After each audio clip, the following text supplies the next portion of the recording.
Assalamu alaikum students, hope that you will be fine.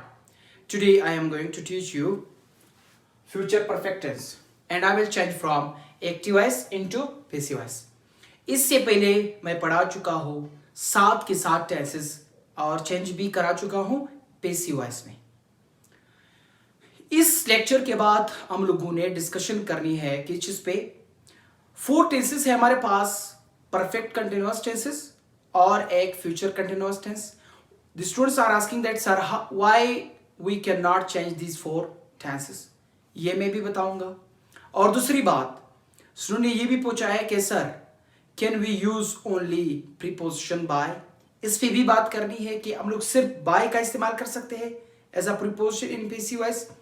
और आज की जो हमारी टॉपिक है future perfect tense. Future perfect tense जहां पे लफ्ज परफेक्ट कहा जाए वहां पे third form of the verb हम लोगों ने इस्तेमाल करना है, सिर्फ परफेक्ट कंटिन्यूअस का ना हो। तो यहां पे हम लोगों ने एक्टिव वॉइस में कौन सी फॉर्म ऑफ द वर्ब इस्तेमाल करना है और पैसिव वॉइस में कौन सी फॉर्म ऑफ द वर्ब इस्तेमाल करना है। अगर वर्ब की बात की जाए एक्टिव वॉइस में भी हम लोग थर्ड फॉर्म इस्तेमाल करते हैं और पैसिव वॉइस में भी हम लोग third form of the verb इस्तेमाल करते हैं, थर्ड फॉर्म इस्तेमाल करते हैं। जैसे हमारे पास स्पीक है तो स्पीक का थर्ड फॉर्म स्पोकन, गॉट है गॉट का थर्ड फॉर्म गॉटन, वॉश है वॉश का क्या है वॉश्ड, क्लेम है क्लेम का क्या है क्लेम्ड। तो third form of the verb we use in whether that's in active voice और in passive voice of future perfect tense. फिर उसके बाद फ्यूचर परफेक्ट टेंस की हेल्पिंग वर्ब क्या हो सकती है आप लोगों के ख्याल में? फ्यूचर परफेक्ट टेंस की हेल्पिंग वर्ब हमारे पास क्या है? विल हैव और shall have, will have और shall have. We use will have and shall have as helping verb of future perfect tense. फिर अगर बात की जाए पैसिव वॉइस में हम लोग कौन सी हेल्पिंग वर्ब इस्तेमाल करते हैं? यही will have है और shall have, यहां पे will have been और shall have been, will have been shall have been, या हम लोग सिर्फ will have been भी इस्तेमाल कर सकते हैं will have been। फिर अगर बात की जाए सिंपल फार्मूला का, सिंपल फार्मूला काफी आसान है, पहले भी मैं पढ़ा चुका हूं और बता चुका हूं डिटेल में। जब मैं थीसिस पढ़ा रहा था वहां पे हम लोगों ने सिंपल फार्मूला कैसे बनानी है। सिंपल फार्मूला में पहले हम लोग सब्जेक्ट लगाते हैं, फिर हमारे पास हेल्पिंग वर्ब है, फिर हमारे पास third form of the verb है, फिर हमारे पास ऑब्जेक्ट है, फिर उसके बाद फुल स्टॉप है। अब जब फार्मूला बन गया हमारे पास subject he she it I we they you, singular noun हो या प्लूरल नॉन हो, आगे बात समझ। फिर हेल्पिंग वर्ब पता है विल हैव जो है ना हमारे पास सबके साथ हम लोग इस्तेमाल करते हैं। Shall have will be used with only I and we. तो अब इसका सेंटेंस बनाना काफी आसान है। सेंटेंस कैसे बना सकते हैं? She will have spoken Urdu, she will have spoken Urdu,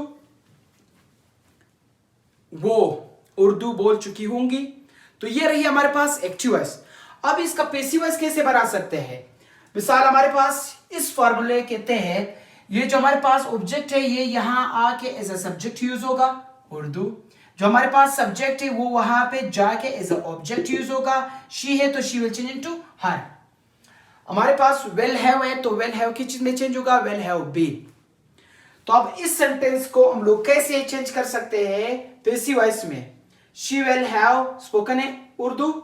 अब देखना यहां पे एज अ ऑब्जेक्ट यूज हुआ है उर्दू, तो यहां पे एज अ सब्जेक्ट यूज होगा Urdu will have been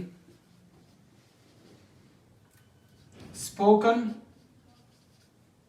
sorry spoken नहीं स्पोकन बाय हर। तो ये रही हमारे पास सिंपल सेंटेंस। अभी नेगेटिव सेंटेंस में हम लोग सिर्फ लफ्ज नॉट का एडिशन करते हैं। जैसे हम लोग कहते हैं वो खाना पका रही है, वो खाना नहीं पका रही है। उर्दू में सिर्फ लफ्ज नहीं, इंग्लिश में लफ्ज वर्ड cannot। जैसे अभी मैं ओरली में आप लोगों को बताऊंगा कि इसका नेगेटिव फॉर्मूला क्या हो सकते हैं फ्यूचर परफेक्ट टेंस का। Subject plus helping verb, helping verb में भी विल के बाद नॉट यूज होगा, नॉट के बाद हैव यूज होगा, फिर हैव के बाद third form of the verb, third के बाद हमारे पास ऑब्जेक्ट यूज होगा। He will not have played cricket. तो ये रही हमारे पास एक्टिव वॉइस का। पैसिव वॉइस में हमारे पास सिंपली बात यह है कि हम लोगों ने सब्जेक्ट को चेंज करना है, ऑब्जेक्ट में ऑब्जेक्ट चेंज करना है, किस चीज में, सब्जेक्ट में। यहां पे हमारे पास जो क्रिकेट है इसको हम लोगों ने फर्स्ट पे रखना है, सब्जेक्ट की जगह पे रखनी है, ठीक है। Cricket will not have been played by him, he will change into him while changing from active voice into passive voice. फिर उसके बाद हमारे पास इंट्रोगेटिव फॉर्मूला है। इंट्रोगेटिव फॉर्मूला में हमारे पास पहले हेल्पिंग वर्ब आते हैं, या फिर हम लोग विल का इस्तेमाल करते हैं plus subject plus have plus third form of the verb plus object plus question mark. जिस भी फॉर्मूले में, जिस भी सेंटेंस में हेल्पिंग वर्ब पहले आ जाए और वहां पे लफ्ज नॉट ना हो, तो इससे मुराद ये इंट्रोगेटिव सेंटेंस है। और इंट्रोगेटिव सेंटेंसेस में हम लोग सवाल ही पूछते हैं, क्या वो स्कूल गया था, क्या वो क्रिकेट खेल रहा है, क्या हम सो सकते हैं, क्या हम खाना खा सकते हैं। These all sentences are interrogative sentences। तो अब इसको चेंज कैसे कर सकते हैं? इसका well, only, have, spoken English, well, only, have, spoken English। क्या अली इंग्लिश बोल चुका होगा? तो ये रही हमारे पास एक्टिव वॉइस। अब पैसिव वॉइस में हम लोग इसकी इंट्रा फॉर्मूला कैसे लिख सकते हैं? पहले हम लोगों ने लिखना है विल, विल के बाद हमारे पास ऑब्जेक्ट, ऑब्जेक्ट के बाद हमारे पास have plus been plus third form of the verb plus by plus subject plus question mark. अब एक सेंटेंस मैंने कहा well Ali have spoken English, यहां पे हमारे पास सब्जेक्ट क्या है? अली है, तो ये हम लोगों ने चेंज करना है एज ऑब्जेक्ट में। ऑब्जेक्ट में क्या है हमारे पास? इंग्लिश है, तो English will come in the place of subject.